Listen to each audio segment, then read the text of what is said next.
Hi, my name is Allan Compt from Club Assist. Club Assist is a service provider that supplies a battery service to the following clubs. We've got RACV Victoria, NRMA New South Wales, RACT Tasmania, we've got RAC Western Australia. We also deal with New Zealand, South Africa and North America. Today I'm going to give you a handout that shows you the following details on a battery. Battery date codes, average life of a battery, an envelope separator and what a plate looks like. We're here today to show you the effects that what heat has on a 3-year-old battery.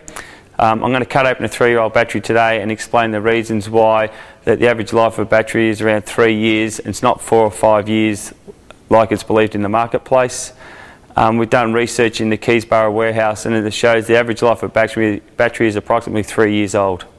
The battery we're going to cut down today is a Ford battery.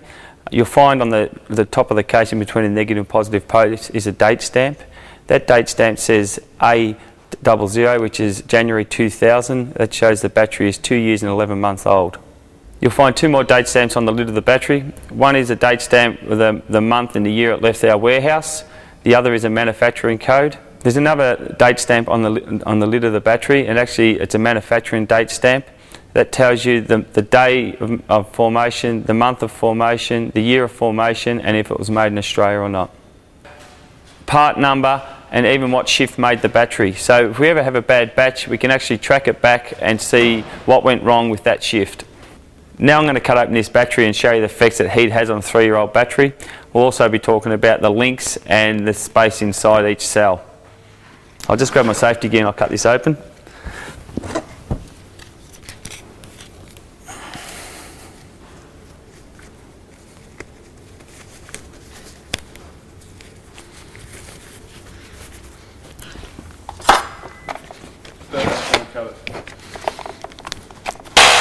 Okay, here I go now.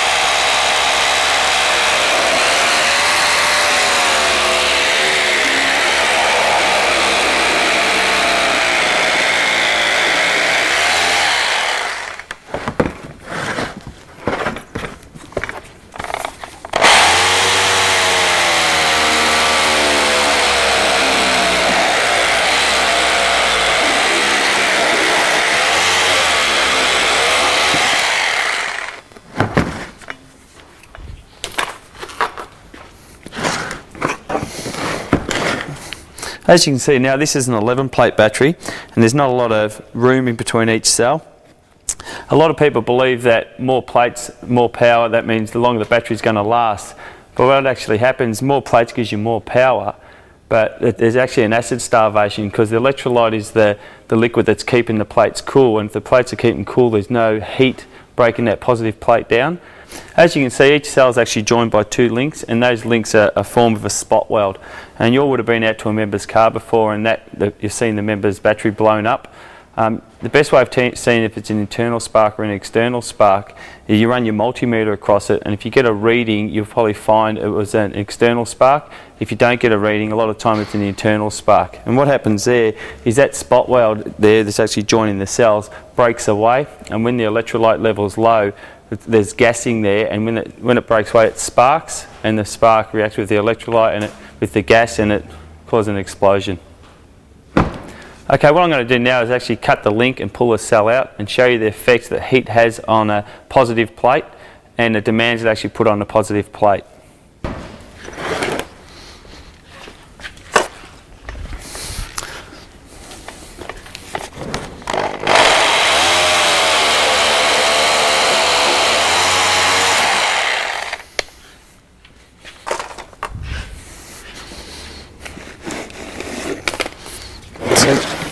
You can see there that's a negative plate. Remember, this is a 3-year-old battery, so it's had its average life. The negative plate's still got all of its flexibility there, even though the lead is breaking away, but the negative plate doesn't do a lot of work. That's why it's still in it's a flexible state, which is the way lead should be. The positive plate's actually got an envelope separator covering it.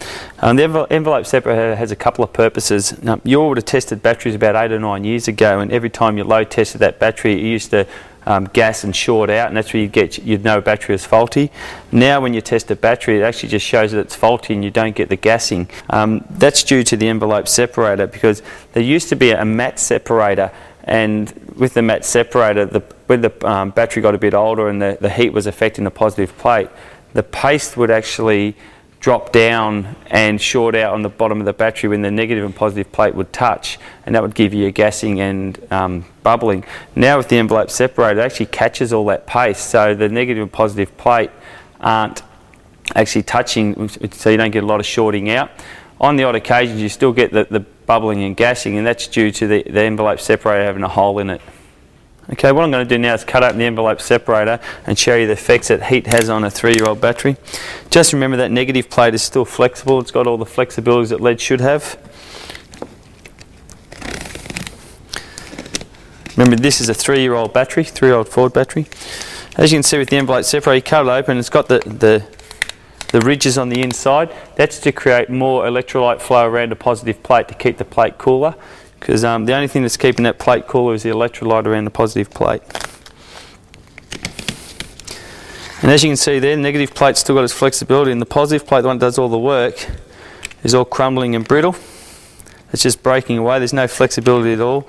All the paste is actually dropped off the battery. One of the main reasons we're actually doing this cut down, because a lot of the time we found that patrols were actually going out to a 3-year-old battery, and they still had a belief that the average life of a battery is 4 to 5 years. So we have to actually start educating ourselves and the members that the average life of a battery is 3 years. The reasons behind that, what was happening is the patrols were going out to the members. They went to a 3-year-old flat battery. They were recommending to that member they should actually charge their battery up, and a 3-year-old battery actually needs to be on charge for 48 hours due to that positive plate being broken down, like you can see there. So there's a resistance. It's not actually taking its charge. It's actually taken 48 hours to charge, and that's not actually bringing the battery up to its full capacity, because it's not accepting all the charge for reasons you see there. That positive plate just won't accept charge.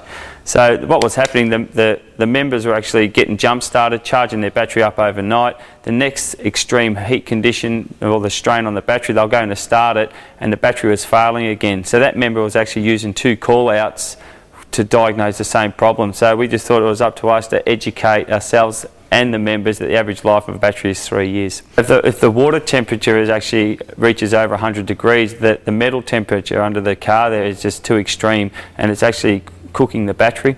And as you all know, the batteries are tucked away in a little corner now. There's no airflow around the battery like there used to be. Back 15-20 years ago, when the average life was 6 years, the strongest battery you could put in the car was 380 cold cranking amps. There was no demands on the battery like there is now. There was no air conditioning, power steering, onboard computers. There was actually airflow around that battery. You could actually get into a HQ under the bonnet and climb in there and put the battery in. Where now they're tucked away in a little corner. They're giving us less room to work with, but want more capacity out of that battery. So instead of a 380 cold cranking amp battery, now the demands are a 540 cold cranking amp battery. So the demands actually on the current battery are a lot more, and the car manufacturers want more and more out of a battery, and they're giving us less room to work with. That's why they're tucked away in the corner. So, and as you know, over the last 20 years, the battery hasn't gotten any smaller. They're exactly the same size. So something that you're expecting 380 cold cranking amps out of, say, 15 years ago, 10 to 15 years ago, you now want 540 cold cranking amps out of the same size battery, if not smaller. So that's how we found the average life is dropping away due to the under bonnet temperature on a car and the demands put on the current market. So in summary, when you go out to a vehicle and the battery is flat, it's just a few things to look at. Is how old is the battery? When you run your hydrometer through it, is the colour of the electrolyte, because you're seen by that positive plate that if you're running your hydrometer through it and the electrolyte's all cloudy, that actually the positive plate's breaking down. How often the vehicle's used is another one, because a lot of people, there's a lot of people out there who just drive to the local shops and back, and they think that when you're charging a battery up, you can jump start that car and drive it around the corner and that will charge the battery up. But you actually need to charge a flat battery for up to 48 hours, and that won't actually bring it up to a full state of charge. So as you can see by that positive plate. So thank you for attending this session, and I hope you all got something out of it.